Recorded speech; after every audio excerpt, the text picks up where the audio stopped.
मित्रों, श्री कृष्ण कहते हैं, समस्त शास्त्रों को कंठस्थ कर लेना ही ज्ञान नहीं होता, अपितु कुछ कटु सत्य और व्यर्थ शब्दों को मौन की अग्नि में विसर्जित कर देना भी परम बुद्धिमत्ता का लक्षण है।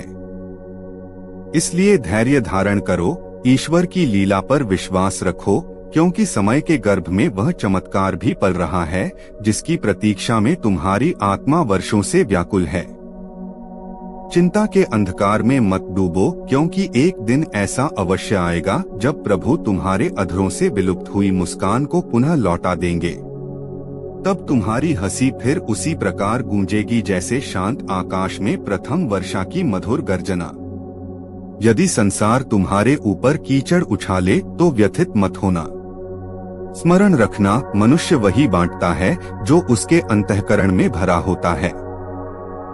जिसके भीतर विष होगा उसके शब्दों में भी विष ही टपकेगा, और जिसके भीतर प्रेम होगा उसके मौन से भी सुगंध फूटेगी।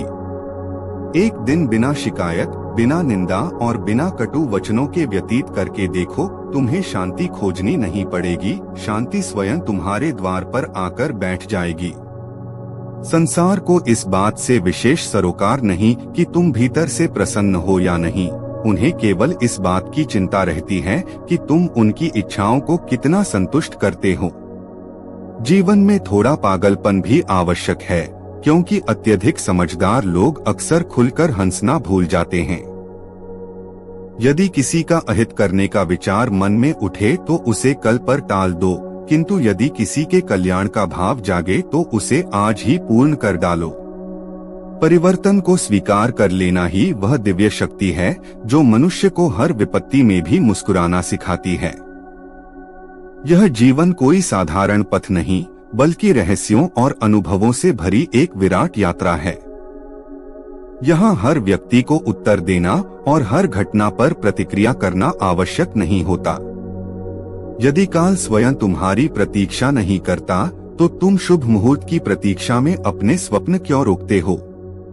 स्मरण रखो, जो समय वर्तमान में तुम्हारे हाथों में है वही तुम्हारे जीवन का सर्वश्रेष्ठ अवसर है। संकट आने पर निराश मत होना, क्योंकि कठिनाइयां मनुष्य के भीतर सुप्त पड़े पराक्रम को जागृत करती हैं।